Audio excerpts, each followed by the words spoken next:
In this meditation, we wish to investigate a particular line from Paul Brunton's recollection of Talk 199 from Talks with Sri Ramana Maharshi. In Paul Brunton's rendering, we find this, quote, "All scriptures," says Ramana Maharshi, "are only for the purpose of investigating if there are two consciousnesses."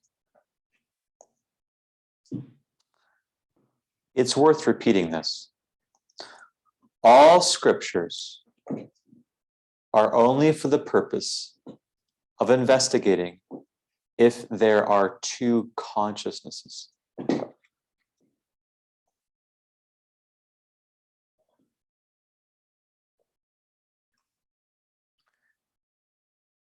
Let us investigate whether there is just one consciousness or whether there are two consciousnesses.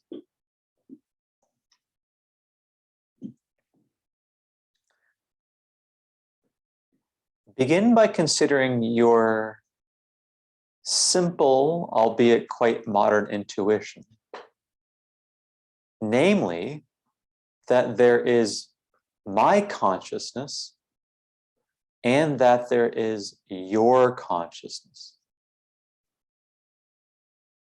I have my own consciousness while you have your own.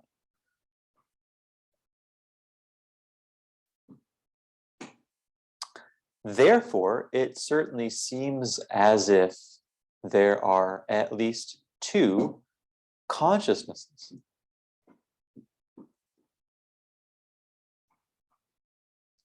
We need to investigate this matter very, very closely.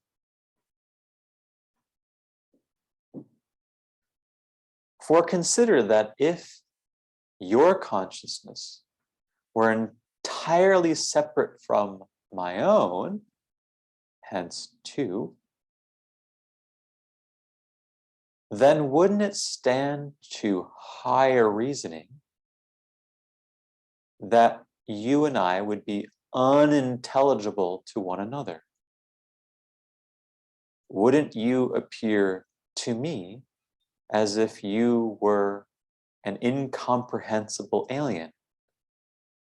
And for my part, wouldn't I appear to you as if I were also some different kind of incomprehensible alien?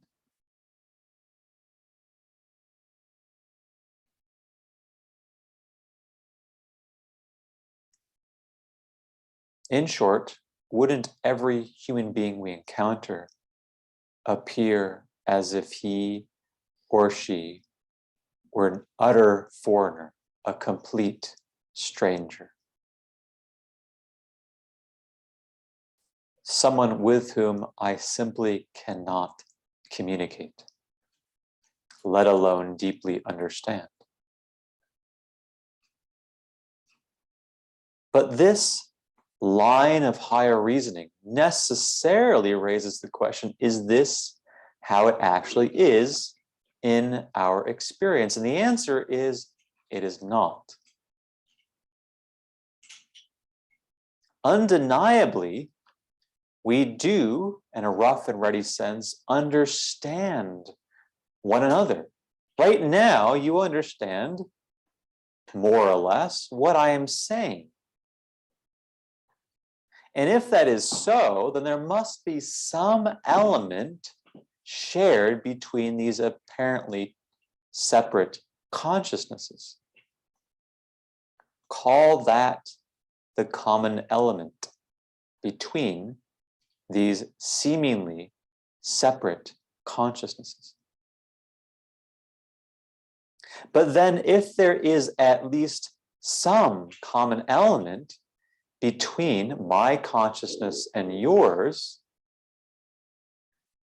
then could we also not say that the entire system consists of my consciousness, the common element, and your consciousness? In short, do you see that there could be said to be one consciousness consisting of my personal consciousness, the common element, and your personal consciousness? If that were so, a single consciousness would be that which comprises the entire set. Do you see where this leads us? If that is true of you and me, then it is also true of every single human being you encounter.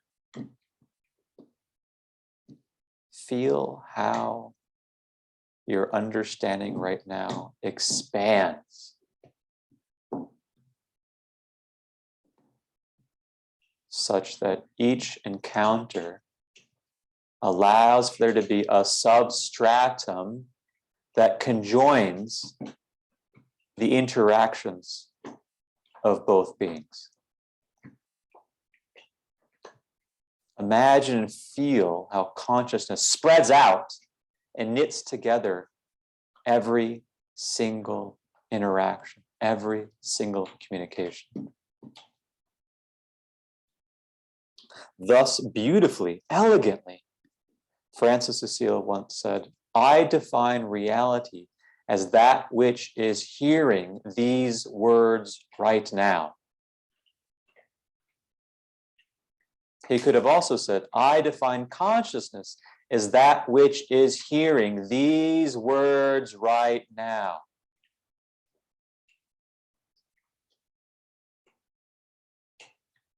That on account of which there is speaking, and that on account of which there is hearing. That on account of which every single thing is happening right now.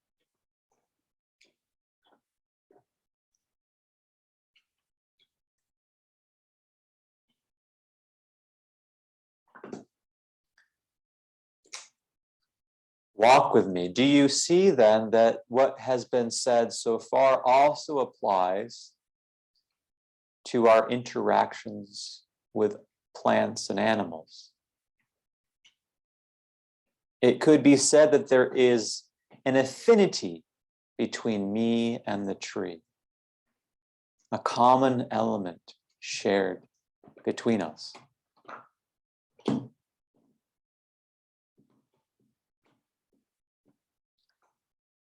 It is that on account of which my consciousness and the tree's consciousness are shown to be flowerings or offsprings of the single underlying consciousness, or chit.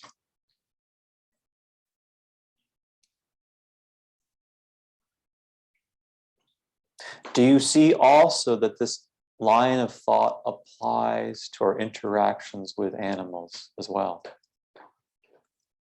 For there is something that makes it possible for me and this animal to communicate. And that something undergirds or underwrites the interaction unfolding right now. In fact, that something is also what is suffusing and penetrating my interaction with this dog, with this very sentient being.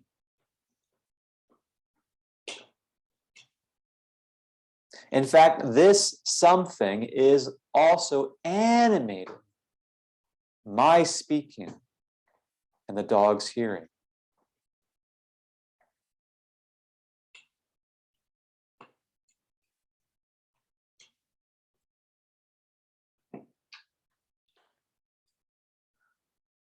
Allow this line of higher reasoning to go very deep indeed.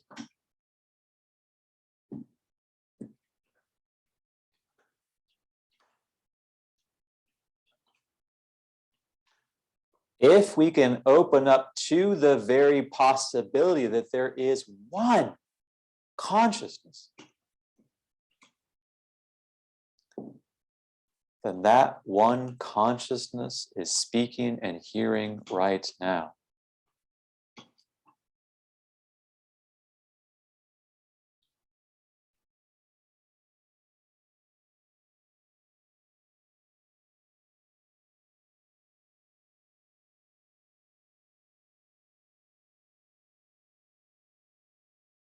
That one consciousness is bodying forth in each and every interaction.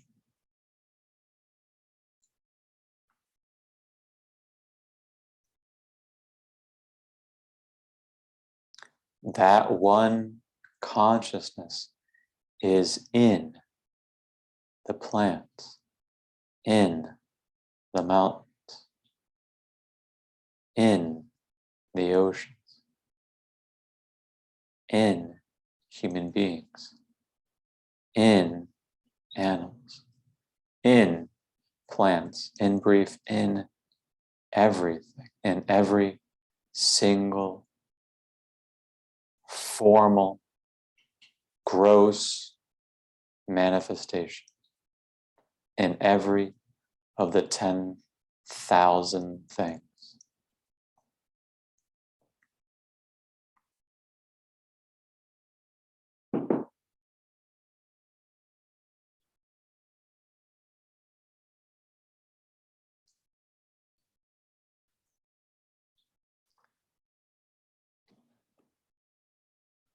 We are investigating the possibility that there is one consciousness, or chit.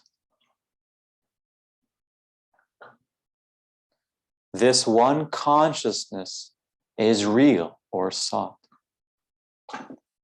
That is, it must be permanent.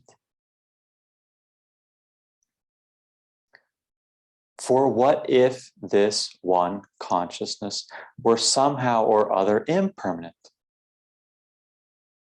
Then there must be something that differs from it.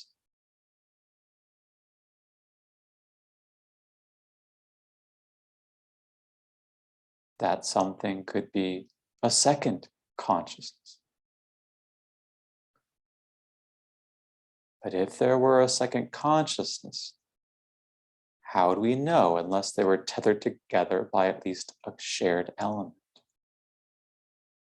If there's a shared element, then there must be, in total, a single consciousness, eternal, underwriting all transformations.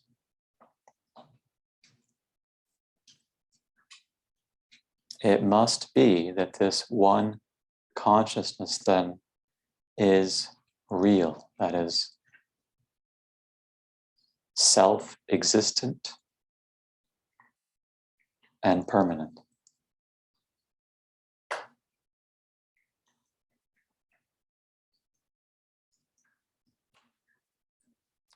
Turn deeply inward now to actually see and investigate the nature of this consciousness as it shows up right now.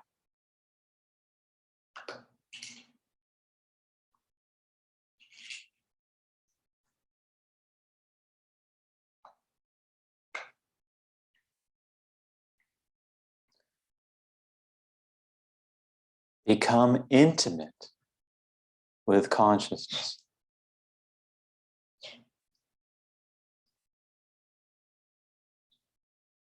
With the subtlety of consciousness.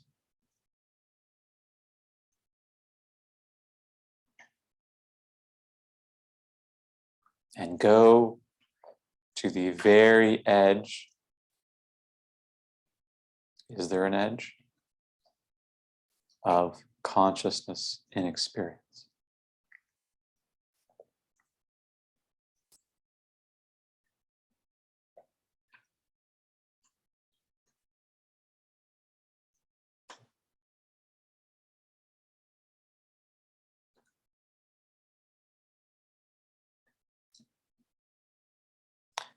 Investigate now in your own experience whether consciousness is limited or unlimited.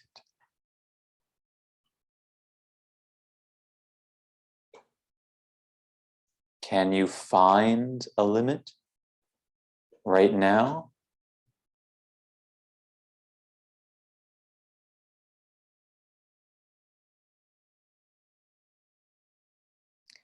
In this question, namely, can you find a limit right now, are you also including the investigator?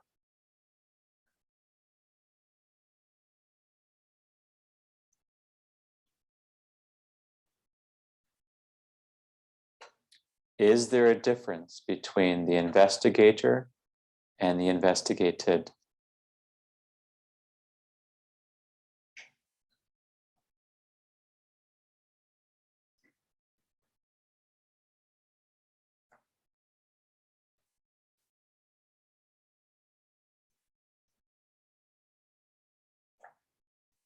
If there is, go deeper inward still.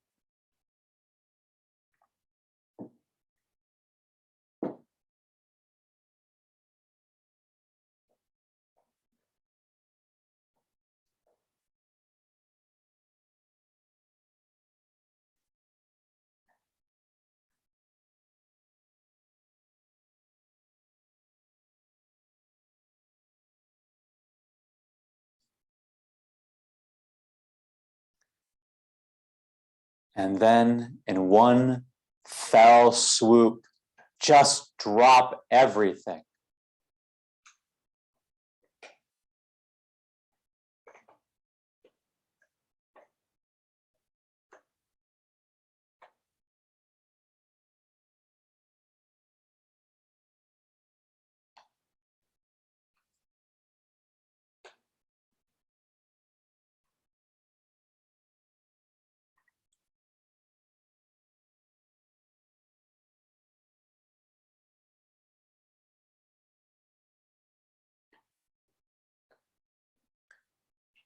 Drop consciousness and drop the witness.